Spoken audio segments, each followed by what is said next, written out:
Hi everyone, thank you for viewing our presentation. In this PowerPoint, we will cover generating action steps, how, and sequencing tools.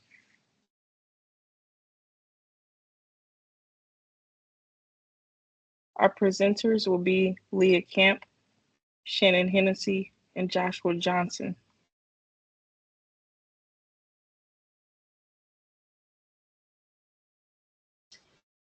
The goals of the presentation are to explain why formulating a plan is important. Formulating a plan is part of the CPS process. It's focused on developing a plan before moving to implementation. It's combining divergent and convergent tools in the process and providing an overview of generating action steps and how diagrams and sequencing tools.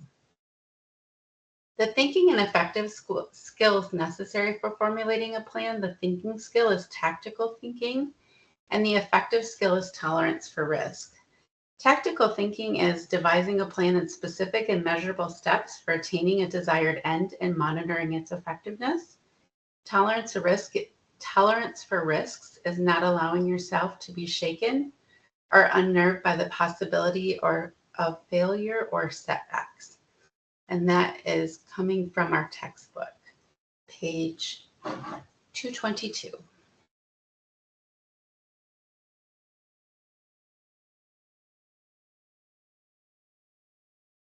I'm going to talk about generating action steps.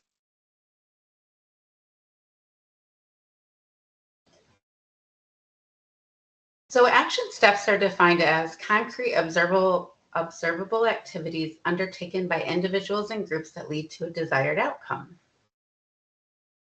In the creative problem-solving process, action steps are part of tactical thinking, which we had just talked about, and they create results. Planning allows leaders to reflect on the tasks that must be accomplished, rather than jumping right in. It allows people to establish timetables and deadlines, to align necessary resources, and to manage all the other details that must be taken into account to implement a solution. I found this quote and I think that it sums it up perfectly. Failing to plan is planning to fail.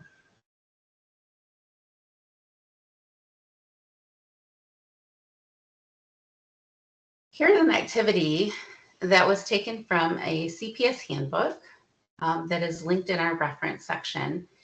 And one of the activities that you can do when working with a group is this post-it action planning activity. And the first two steps are the steps I wanted to talk about, where when you get to the process and you're thinking about all of the steps that need to happen and you're working with a group, you can just start with post-it notes. So you think of any and every task that must be done to realize your idea or project, and you write them down individually on a post-it note. And you don't worry about putting them in any order at this point. That will happen in the next and later steps. You're just thinking about like what steps are necessary. You're doing a brain dump of any task that would be required to bring this idea or project to life. So this is a great idea to do with a group to just get them thinking about all the steps and tasks. We also talked about AI this week, and this is another tool that can be used to help you generate lots of different steps that need to happen when you're considering how to implement a plan.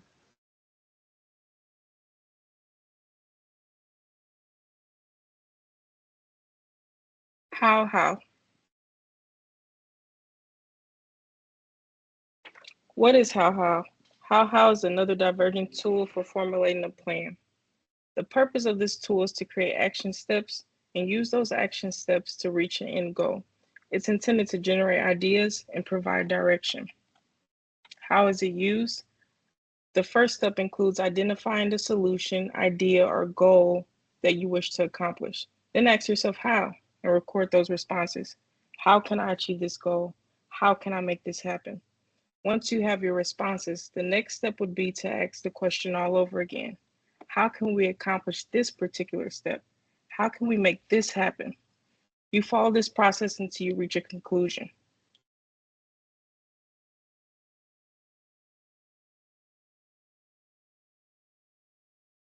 Here's an example of what it looks like. On the far left, I have my goal, which is to plan a graduation party. I then ask how. How will I plan this party? My steps include inviting guests, finding a venue, providing food. Again, I ask how. How will I invite guests? My steps include selecting friends and sending out invitations. I use the same procedure for each individual step. Finding a venue. How will I find a venue? I will research venues online and read reviews. Note, you can list as many steps as needed, and your diagram may vary depending on the goal. I like this tool because it provides a visual and it encourages us to look at each individual step. When you look at the totality of things, you get discouraged, you get overwhelmed. But with the how tool, you can look at each individual step and make forward movement. It provides structure and direction.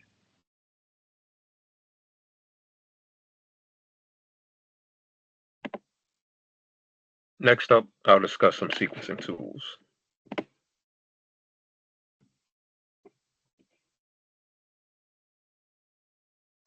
Sequencing is the convergent tool that's used to organize action steps along a timeline. As you see, there's a quote from one of our references that states, "This stage recognizes that the problem solving does not end with having a good solution. It's only the end of the beginning." So what does that mean?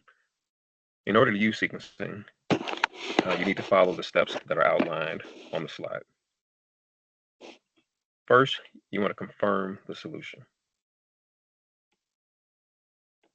Confirm the solution. At this point in the CPS process, your group should already have come to an agreement on the solution to your problem or your change. And to verify this, you can begin with the statement starters such as "our group" or "we are committed to pursue," or you can interchange that with a different verb and use that statement, continue that statement, and that'll be one that all the participants can confirm and commit to. Next, you want to determine the horizon. Here, you should determine the overall time frame that you anticipate the solution or change to be fully implemented. The time frame should be realistic, as it will be a necessary component in all the coming steps. Next, you want to break down the timetable. In this step, you should create 4 very distinct blocks of time, which include immediate, short term, intermediate, and long term. Beyond creating these blocks, the group also needs to define each one. Our textbook suggests that immediate time frames should be defined as 1 to 2 days, or the things that are necessary to get the ball rolling. But all the additional blocks will be in respect to the implementation deadline, which is created in the previous step. Once these are defined, your group needs to set them concretely. Next, we want to organize the action steps. After creating the time blocks, it's time to organize those action steps and take a look at each one individually and make sure to place it in the appropriate time block. Lastly, we want to check for overlooked action steps. Once you've placed all the steps in the time blocks along the time frame, you should review those steps for fluency. There should be a logical flow as you move through the steps, and it should be free of any gaps.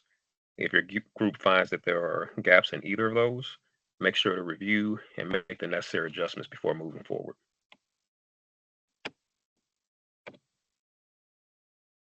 Key takeaways.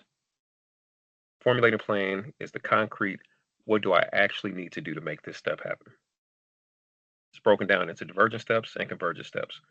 Within divergent, you have the action steps and the how, and the convergent step of sequencing.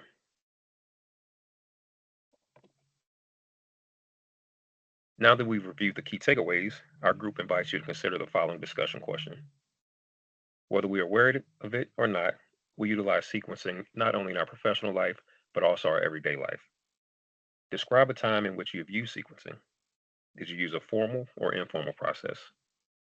Thank you for listening to our presentation, and we look forward to seeing your discussion posts.